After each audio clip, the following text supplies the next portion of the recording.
We are in chapter 7. What kind of context would you like to set up for today's episode? Just chapter 7 in general. So this chapter is entitled Knowledge of the Absolute. Krishna puts himself in the center. Again, gives us a Sankhya philosophy, which is a way to divide the world and study it better.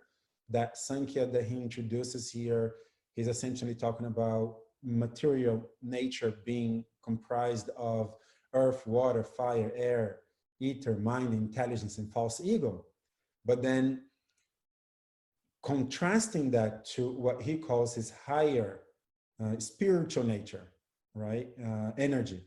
And therefore, the separation between matter and spirit again. This differs from the previous Sankhya understanding we had between body and soul, which was matter and spirit, where now it's more detailed, like we're subdividing matter and spirit. But then now Krishna introduces himself very prominently, where the text now become very theistic. Krishna is in the center of it all. He says, you can see me everywhere in the world by saying that I am the taste in water, I am the fire, I'm the heat in fire, etc. Which then takes us to a question, well, if Krishna is so prominent, how come we can have a better interaction with him, see him, talk to him, and so on? And then Krishna again talks about, well, we can see Krishna so easily because we are covered by these three modes of nature: goodness, passion, and ignorance. And Krishna then talks about 4 kinds of people who will approach him and 4 kinds of people who never approached him. And then kind of takes us to where we could start now. We're actually going to be covering 2 classes, one which was text 24, and which was 2 Fridays ago, and then now from 25 to 28, which was this past Friday. And how is that for a context, Kim? Do you think, did I miss anything that you want to bring up? No, that's perfect. I think that leads us nicely into text 24. Yes. So text 24, it says, Krishna says, unintelligent men who do not know me perfectly think that I, the Supreme Personality of Godhead, Krishna, was impersonal before and have now assumed this personality. Due to their small knowledge, they do not know my higher nature, which is imperishable and supreme. So we actually spent a whole class in this text alone because this is an extremely powerful verse to really dive in to the concept of personal versus impersonal. It may not be such a prominent topic in Western theology because the focus in Western theology is not really there, meaning personal versus impersonal aspects of God. But in Eastern traditions, this is a very prominent topic. In fact, if we look at Buddhism, Hinduism, Jainism, and all these other spiritual philosophies, theologies, paths from the East, we can kind of see a difference between them in the beginning. So let's say if you are a person who is just starting your path in Buddhism or Hinduism or Jainism and the other ones, you're going to be doing the same thing, and you're going to be told the very close philosophy, the concepts of karma and reincarnation, etc. It's all there in the beginning of all these traditions. But then when you start evolving and making progress in these traditions, then things start to differentiate themselves, especially when you get to the very top. Or let's say if the question was asked, what happens to you when you achieve perfection in your tradition? Then you get a huge difference between this Eastern tradition, spiritual traditions. And that's when this personal versus impersonal concepts of God is very prominent. And that's where they differ. Some of these traditions will take a very impersonal aspect of perfection, and others will take a personal aspect of perfection. And in this text, text 24 of chapter 7, Krishna is throwing a jab at that, right? He's saying, unintelligent men who do not know me perfectly think that I, the Supreme Personality of Godhead, Krishna, was impersonal before and have now assumed this personality. So Krishna is already showing what he thinks, right? Because he's saying unintelligent men think that I was impersonal and that I am now personal. So before we move on, what do you have to comment on this, Kim?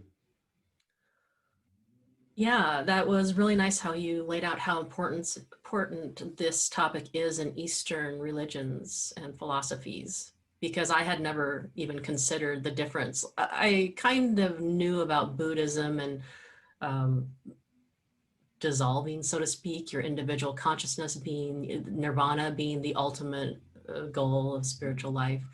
But I'd never thought of it in personal versus impersonal terms. So looking at, say, the Christians who believe that God is a personal form, like an individual consciousness, and then comparing that to Buddhists who believe that it's the ultimate goal is this dissolving of yourself into the one. You release your identity and you kind of go away. I didn't realize that Krishna would address this so specifically in the Gita like this. He just hits it head on in this verse. And it was interesting in the purport, Prabhupada talks about how demigods are, those who worship demigods are described as less intelligent. And then he kind of puts that in the same category as impersonalists, where this idea of people who worship demigods or polytheists who are interested in multiple gods. Tukaram Prabhu went into this in class, which I thought was really a nice description, where people kind of like to cover their bases. Just here, let me do this, and just in case, let me also worship this god. And it's kind of an indication of lower, like a lower development, a lower intelligence, where you don't really kind of have conviction or real knowledge, deeper knowledge of God's existence. And so you just kind of give a little bit to everybody. And so it was interesting to me. I thought it was a very strong statement that Krishna put impersonalists into the same category. Right. And another implication of that in our Western culture is that people nowadays have this negative connotation to religion in general. And rightly so. I do not blame people that are not attracted to religion as it is practiced in the West nowadays. I myself was a little bit turned off by it until I found this Eastern approach, right? And the way that people will then speak about metaphysical slash theological topics is like the universe, right? They embrace the language. Oh, the universe is trying to tell me this. The universe is trying to tell me that. But they won't say God. They won't say, religion, because again, there's this adverse reaction to religion. And it's unfortunate because it takes this impersonal understanding of God. People now are taking their own paths, right? Like, oh, I have my own truth. I follow my own desires, not desires, but I follow what I think is right. I have my own relationship, but then they start talking about the universe is guiding me here. And it's all kind of abstract. And this is how it becomes unfortunate because it's so impersonal. There isn't somebody whom you love, there is the universe. But what is the universe, right? And again, furthermore, we can't really escape the notion of a personal deity, because when we say the universe is trying to tell me something, or the universe is showing me this path, well, then it means that the universe cares about you. So that's Krishna's quality of being omnibenevolent. and that the universe knows what you need because the universe is showing you something that is specific to you. So then the universe knows what you need, which is Krishna's omniscient quality. And that through the immense space of the universe and time, the so-called universe has made its way all the way to you. And there's 7 billion of us here. So that's a lot of power. Like, how does the universe do that? It's like there's a lot of power there. And that's Krishna's omnipotent quality, right? So then now, even though we want to stay away from this personal aspect by saying, oh, the universe instead of saying God, we can, because if the universe is able to do all this, we have just given the universe all these personal qualities. So the Eastern traditions that take to the impersonal path or understanding, their ultimate goal is to become one with God. So we can say that, imagine that it's raining, and then there are many individual drops of water. So as the drop of water is coming down from the sky, it is an individual drop of water. But then when it hits the ocean, let's say, it will lose its individuality, and it's going to literally merge with the ocean. So then now you can no longer distinguish between the ocean and the individual drop of water because it's just one thing. That is the ultimate goal of impersonalists. They don't accept God as a person who is separate from their own existence eternally, but rather a being that they themselves will become and lose their individuality, just like that little drop of water, and become the ocean. So then they are God, it's just that temporarily they are separate, having this bodily experience. But when they get rid of their body and their karma and become perfect, they will then again merge into God, thus becoming God. And that's quite impersonal, because now there isn't you and God separate from each other who you can love. And then love now disappears. Love now no longer exists because there is only one. There isn't two. In the impersonal philosophy, there is no variation of any kind. There's no separate anything. There's just one thing, one absolute consciousness, and that is God, which is kind of lonely. I can picture God there in his almighty existence, kind of just sitting there. It's kind of boring that there's nothing else. There's no variety. There's no 2 or 3 or 4 of anything. There's just the one thing, and there's God.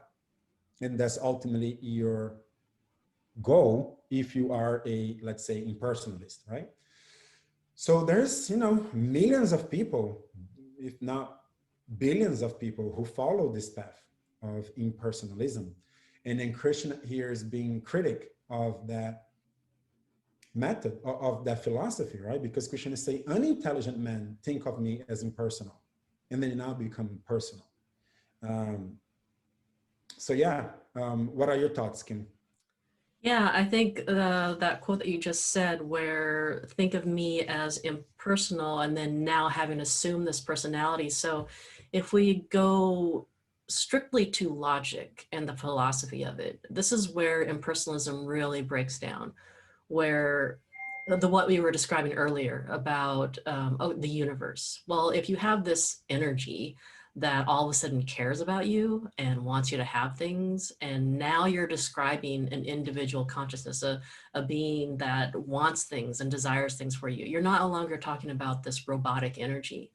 And so the same way, when you talk about impersonalism and this beginning of it, how did impersonalism get to, how did the one become many? How did we all originate if we all came from the one?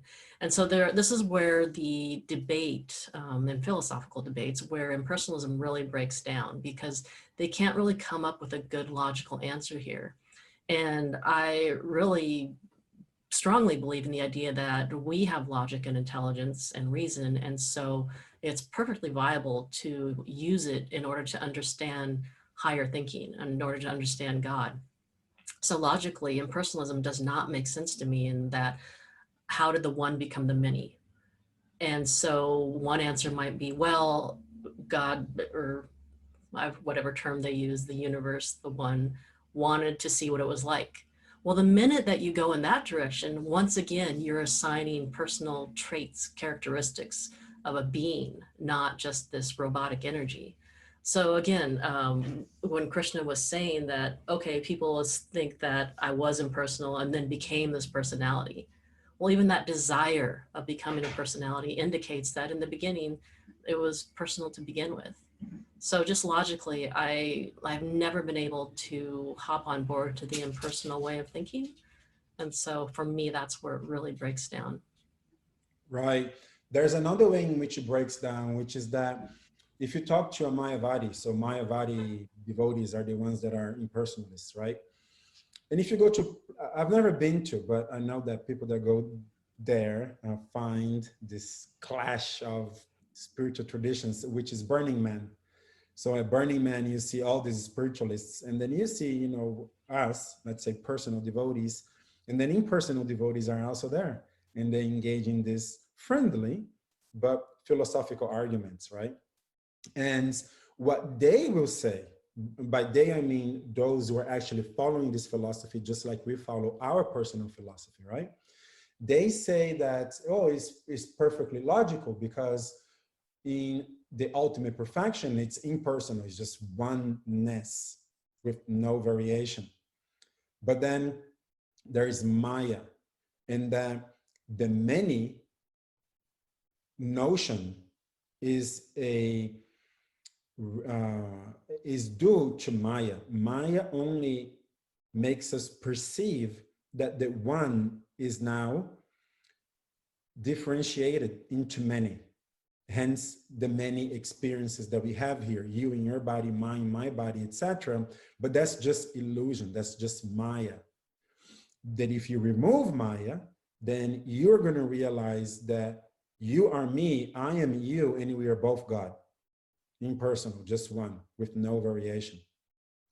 But then we respond by saying, well, but if the ultimate reality is, let's say, Brahman, that's what they call Brahman, just the one, but then now you are accepting that there is Brahman under illusion, which is Maya, that causes us to perceive each other as separate, then you have just accepted that in your ultimate reality, there's two things. There is Brahman without illusion, and there is Brahman within illusion. So then now there's two things. And if for their philosophy to be logical and cohesive, there can only be one. So if they themselves were saying that there's Brahman in pure states and Brahman in illusion states, they just created two Brahmans, and it is no longer oneness, is no longer an absolute oneness. There's now two. So then the logical argument of the ultimate reality being made out of just one thing and nothing else falls apart, because there must be at least Maya there to cause us to now perceive each other as separate and different. So it breaks down logically in that aspect as well. Yeah, really good point. Yeah, and I liked also earlier how you were pointing out the idea of love and needing a lover and a beloved. And if you look at what our lives are like here on Earth, I believe there's always a part of us that kind of remembers who we are, being a spirit soul, kind of remembers a relationship with Krishna, that there is a God, that there is an original source of all creation. And I think it's fair to say that most people in this world are looking for love in some way. They're finding it in all the wrong places, but it's such a thing that everybody strives for. And so that being one of the biggest goals in life, it makes sense to me that we would come from an original source where love would also be a big priority. And the act of love, to actually have one who loves and to have an object of love, you can't love an energy, you can't love a chemical. It has to be a being, it has to be an individual consciousness. And so that also reiterates for me and hits home and supports the idea of, yeah, I think God is personal. I believe strongly in that. That's an excellent point. And this strive for love is not limited to human beings alone. We see animals also in that. You take a calf away from a cow, they literally cry and they make noises because they're being separated from each other, you know? So it's there, you say, you know, somehow we remember. It may sound very esoteric and very mystic, that, you know, oh, I'm having a remembrance of my soul, my soul is now coming out, you know? So it sounds kind of like esoteric and kind of like abstract-ish, but it is not. It's absolutely true, because even the animals are having that. Like even the animals are able to tap into that part of their true self, which is a soul as well, and having those emotions of love towards their offspring and each other. And also dogs in relationship to their owners, they show love, you know, so it's there everywhere. Like we are able to experience that in a bodily form, which is coming from the soul. Yeah, and one of the things that I really loved about this tradition that drew me in the beginning was the idea that the ultimate goal here is to have this intimate, loving relationship with Krishna.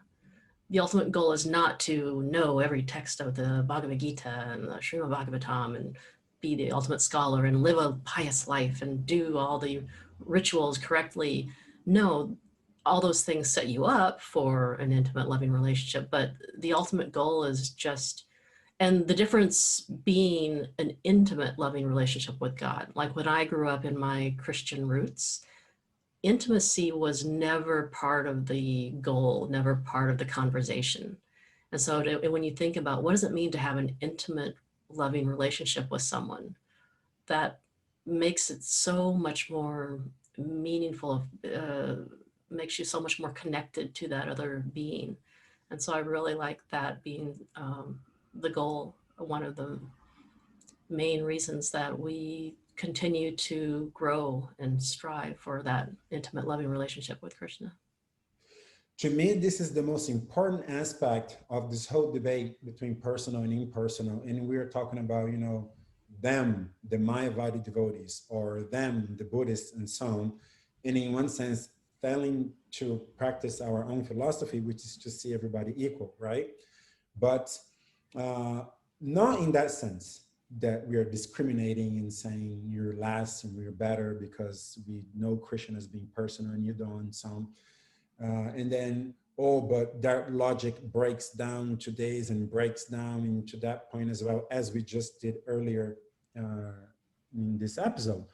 But rather, the most important aspect of this debate to me is this point that we would potentially, if we don't really understand the differences between personal and impersonal, we are missing the biggest, I can't even describe it in words, the biggest, not prize, but the biggest goal, the one thing that will make you happy forever, the absolute magnanimous being, which is Krishna, and that he is a person. And then we're going to be missing that point. It's almost like, no, this is the best part of the movie. Like, this is where things get interested. That Krishna, this being that we've been talking about, he is a person eternally, and you are a person eternally, and you can love that being eternally. Like, that's so, like nothing else would have fulfilled that void. Suppose I become perfect. I am an enlightened being.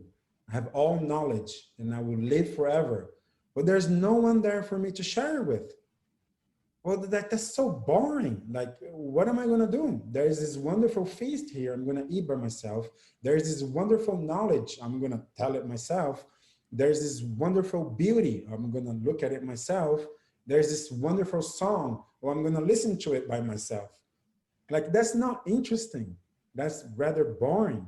And if we are not really clear with the differences between a person and an impersonal, like, would it be so sad to have a spiritualist, a person who is truly trying to go deep into a spiritual path, but who has not yet considered the ultimate aspect of the philosophy that they're pursuing, and therefore doesn't really realize that they're pursuing the impersonal reality. That would be so sad, because Krishna is missing, the person is missing, the possibility of love is missing, you know. And that, to me, that's the most important point in this debate, that there wouldn't be love if everything is one, if everything is impersonal. There wouldn't be love.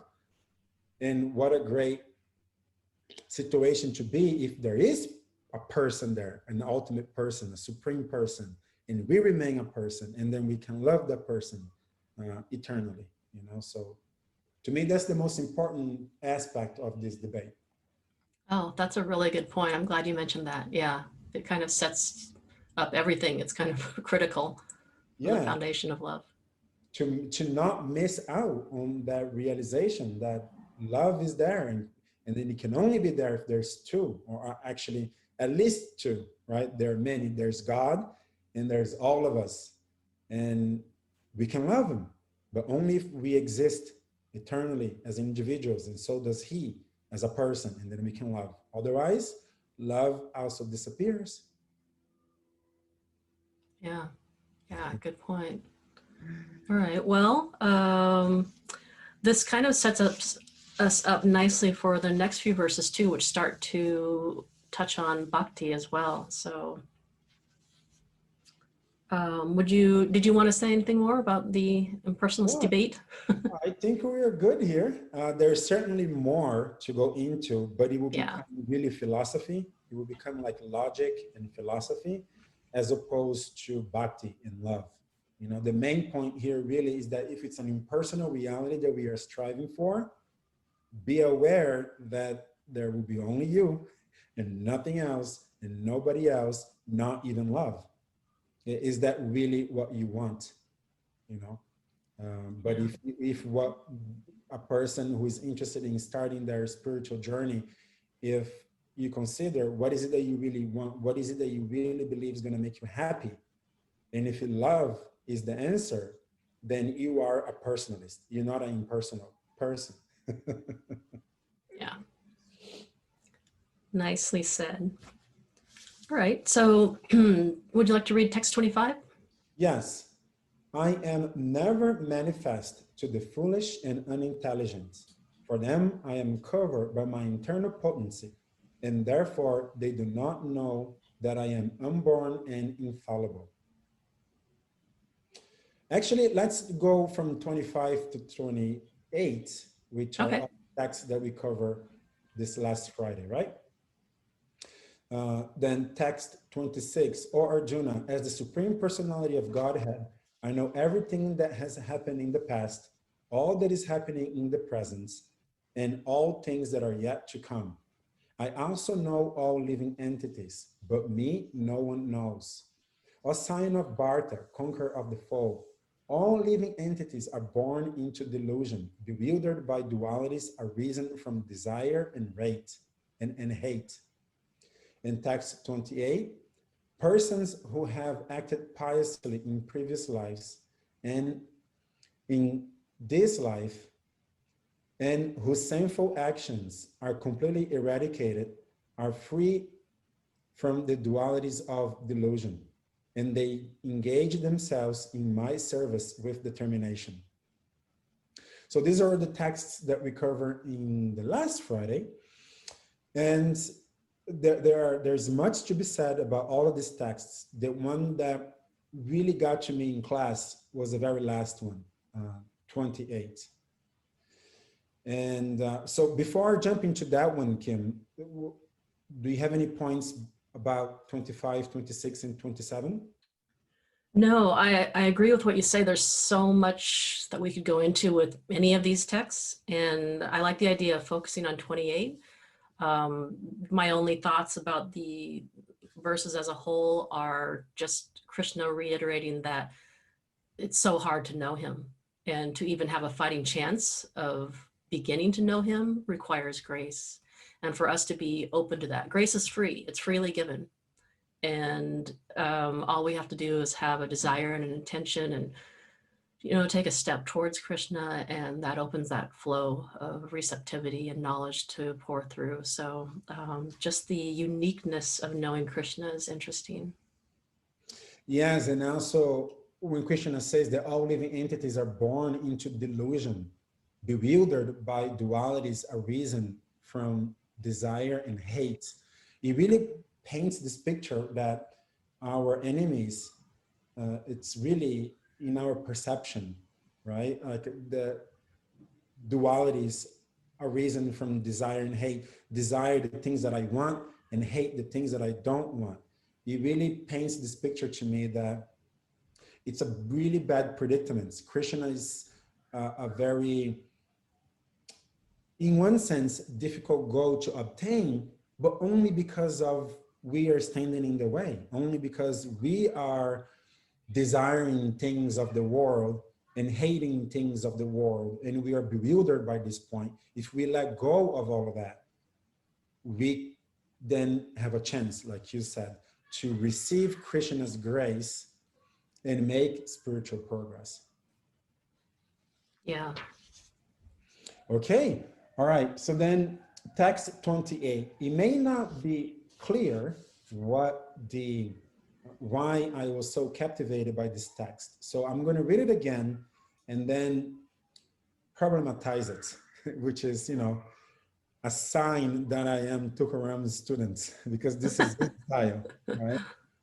All right, so persons who have acted piously in previous lives and in this life, and whose sinful actions are completely eradicated, are free from the dualities of delusion, and they engage themselves in my service with determination. So the delusion here that Krishna was talking about on text 27, which is what bewilder us because we see this desire and hate, is removed by acting piously in this life or in previous lives. So now this could mean that, well, then I need to start acting piously so that I will get rid of this delusion, and then I can engage myself in devotional service, which is bhakti yoga, which is what we strive for, right? That is an insider type of problem, which I will attempt to elaborate on right now. The inside understanding, and by inside I mean, if you've been following our path for some time, bhakti yoga, Krishna consciousness, bhakti is known as being independent from anything else, meaning you don't have to first do A or B or C to then qualify yourself to engage in bhakti yoga.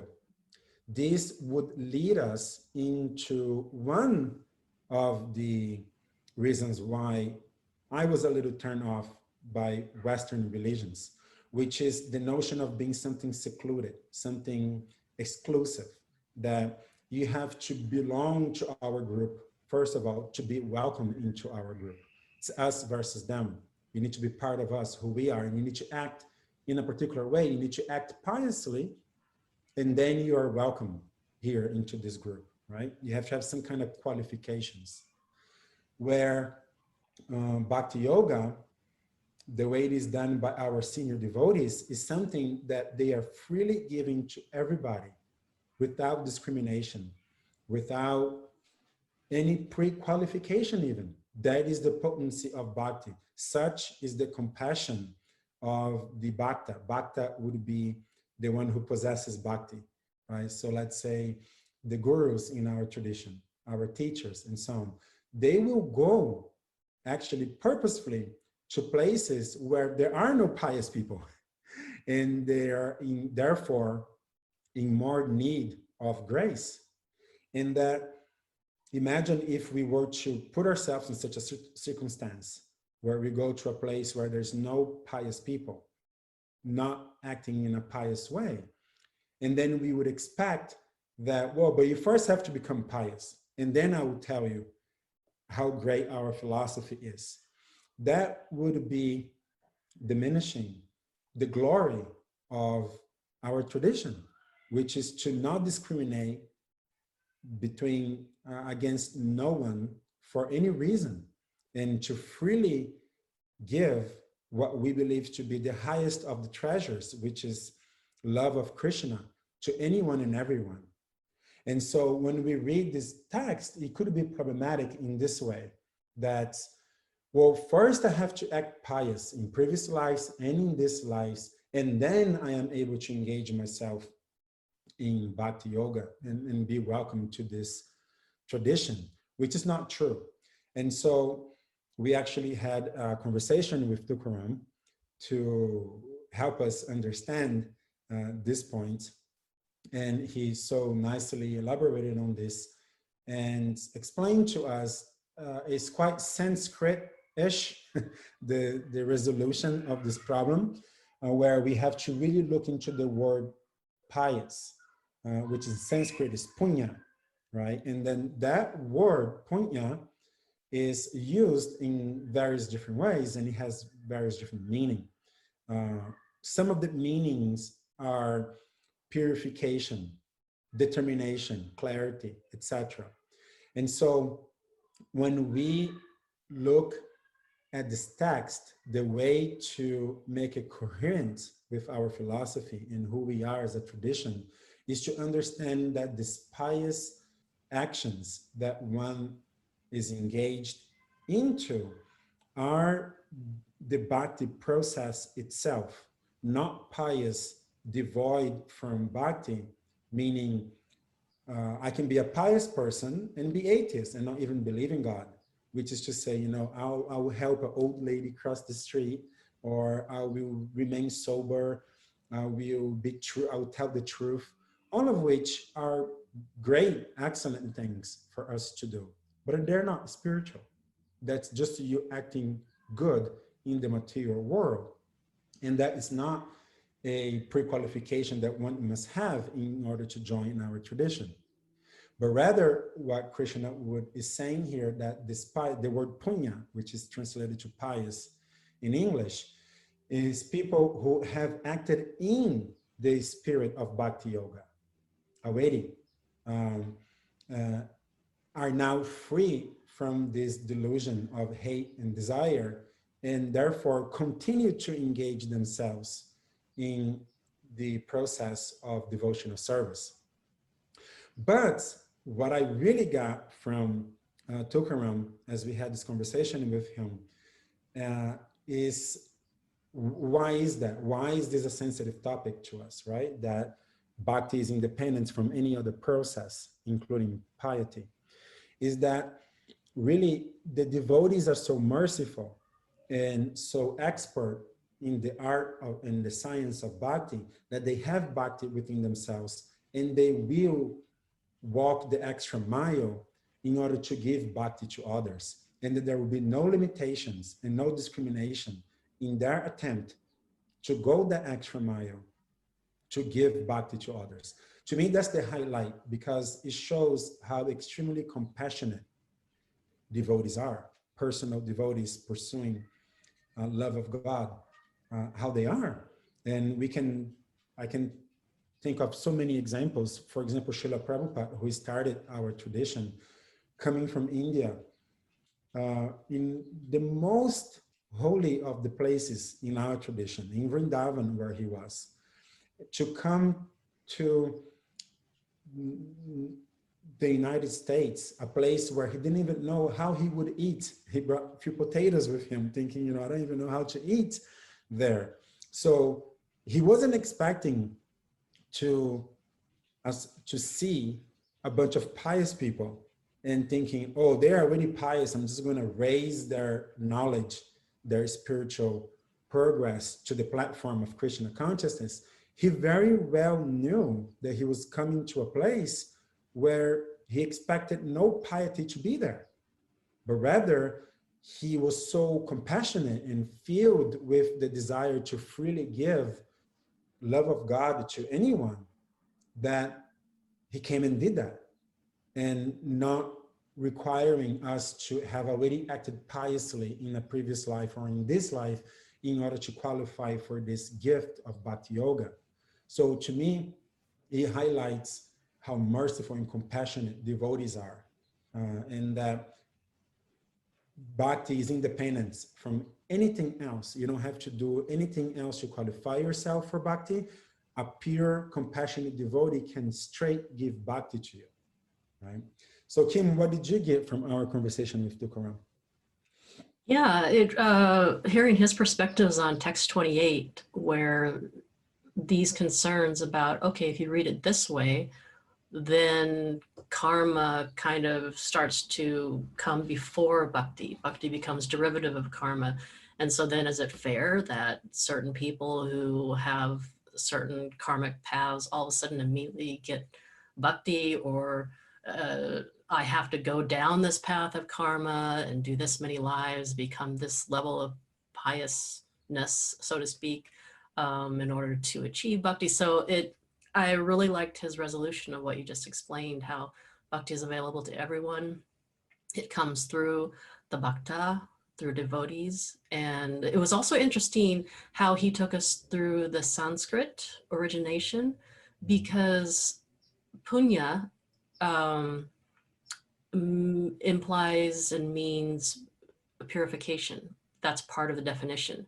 Whereas pious, the English word, does not include the idea of purification. So that's a pretty big distinction.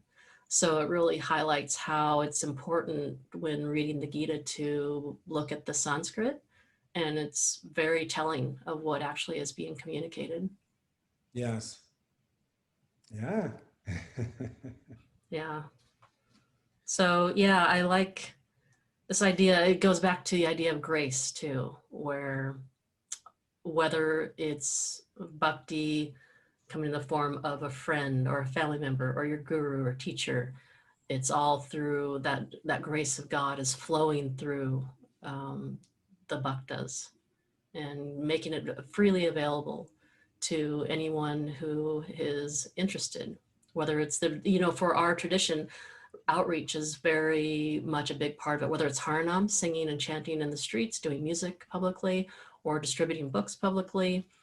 There are many, as you mentioned before we got on this call, senior devotees and saints who purposely go to the most non-pious areas of the world and cities to do this type of outreach. And so, yeah, bhakti is meant for everybody. You don't need to come with a certain level of qualification for it. Yes, we talk about the 4 regulative principles that we follow. We don't eat meat, we don't engage in illicit sex, we don't partake in intoxication, and we don't gamble. And it could sound as if, well, we're going to be very judgmental of those who do these things, but nothing could be farther away from the truth. It's the very point we are making here. People come to the temple straight from the steakhouse, and we welcome them. We welcome them as eager as anybody else, because of this point that bhakti is available for everybody, and the pure devotee is able to give bhakti to anybody, so yes, it's not dependence on anything, on any pre-qualification. In fact, a lot of Jesus Christ did was this, whereas before in the Jewish tradition, you'd have to be circumcised as a male, and you have to be born from the tribe of Israel, God's chosen people and nobody else. It's very exclusivist. And what Jesus Christ did is like, no, anybody can love God. and you don't have to even be circumcised. You don't have to be from this particular tribe. It's open for everyone. So that's part of what Jesus Christ, being a very highly elevated devotee as well, was able to preach and practice, and make the impact in the world in that sense as well. Yeah, I like that you brought up the vows of not eating meat or not having casual sex. And I think we've mentioned this in past episodes, but it's not something that, okay, it's just part of our Krishna consciousness contract, or it's something out of a book that we just follow for no good reason. I liked Tukaram's example from class where he said, it's like trying to talk to a really drunk person. You aren't going to get very far. So it's kind of like, okay, go home, sober up, then come back, and then we can start to have a coherent conversation. So it's kind of how I look at the regulative principles, is to give yourself at least a chance to be able to hear the knowledge and to seek more of it and be in the right mind space for it. Correct. Yeah. I see something else in these verses that I want to address, because it was something that I really struggled with, even about 2 or 3 years into being in Krishna consciousness. I still didn't have a good grasp on this topic, which is the topic of free will. As it is said here, Krishna says, "O Arjuna, as the Supreme Personality of Godhead, I know everything that has happened in the past." Okay, an omniscient person like God knows everything that happened in the past. No problem with that. Then he says, all that is happening in the present. Okay, I can see that. He's God. He knows everything. He knows the past and he knows the present. No problem. But then he says, and all things that are yet to come. Now that's tricky, because if God knows everything that's going to happen in the future, where's my free will? Krishna now has just created a world, a universe, or he's talking about a system that is 100% predetermined, because he knows what's going to happen. So it's a predeterministic universe in which we live, and therefore I don't have any more free will. So how do we reconcile that? And I struggle with that point for a long time. And I think the logical, philosophical, and reasonable explanation to this is something very valuable for us to hold in our minds and hearts as we make progress in spiritual life, which is this: Krishna, as a all-knowledgeable, omniscient being, he knows all possibilities that lies ahead in the future. So for example, I live in Orange County and I want to go to Los Angeles. I can get on PCH and go north. I can get on the 405 and go north. I can get on the 5 and get on the 110 and go north. So there are different paths that I can take, and I will get to LA. Now, if somebody who knows all the different highway systems and all the different paths tells me, oh, I know what you're going to do in the future, has that person taken their free way away from me? No, they have not. Just because they know what I'm going to do in this particular example that I am given does not mean that it is predetermined what I am going to do. But if I decide to take the 4 or 5, did that person knew that I could possibly take 4 or 5? Yes, they knew it. Did they take my free will away to, let's say, get on PCH and do it and go up north? No. So Krishna knows all possible outcomes. So that's why he says, I know all things that are yet to come. It's quite possible. As a father, I know very well that if I tell my oldest son, that like, hey, I can make anything you like to eat. Tell me what you want to eat. I know exactly what he's going to tell me, right? but I'm not taking his free will away.